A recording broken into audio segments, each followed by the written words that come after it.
zero carbon policy that you talk about has this, what I think people are describing as quite an ambitious target of zero carbon homes by 2016, or new build homes.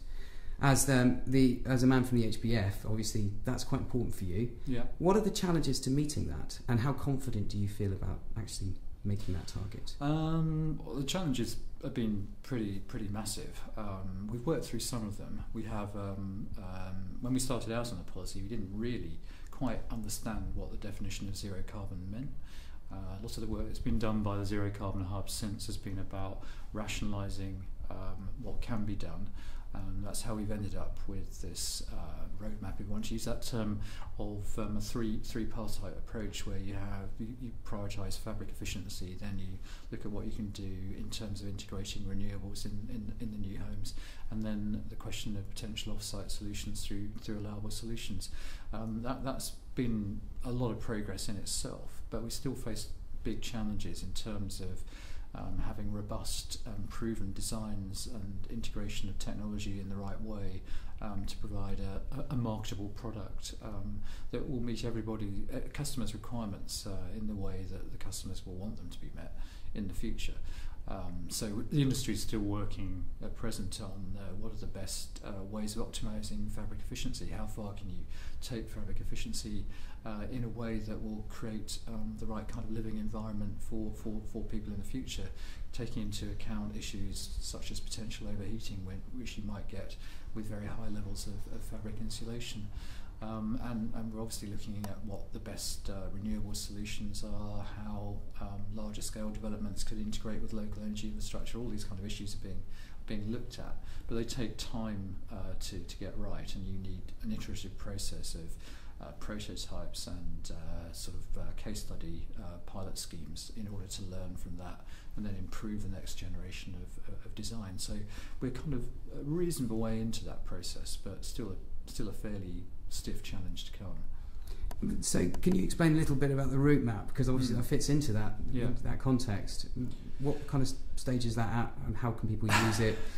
Well, I mean, the route map is at a national level being implemented through changes to building regulations, and it was always envisaged that the zero carbon policy would be realised through a series of steps in changes to performance requirements through national building regulations, and that's still essentially the position. So we have essentially a route map. I guess we're at a slightly difficult stage because we're still waiting for the results of the consultation on possible change to building regulations next year in 2013. The government hasn't actually made a decision about what it wants to do on that yet. But that's around how we can optimise fabric efficiency. And then we're still looking at a further step change in building regulations to get to the zero carbon standard in 2016. And a challenge which has come up in this morning's discussion is about the allowable solutions element of that, because the policy detail there is still relatively sketchy, and key aspects of how that would work, including the cost of allowable solutions, have yet to be agreed by government, and that is creating a degree of difficulty at this stage for the industry in terms of seeing how it's going to get to the 2016 finishing line. You talked about a bit about cost as well, didn't you? I mean, obviously that's a huge issue for house builders, particularly at a time where the economy isn't quite where we'd like it. I was hearing from someone just a minute ago that land prices might make some of this less viable, as it were. So how do you deal with that?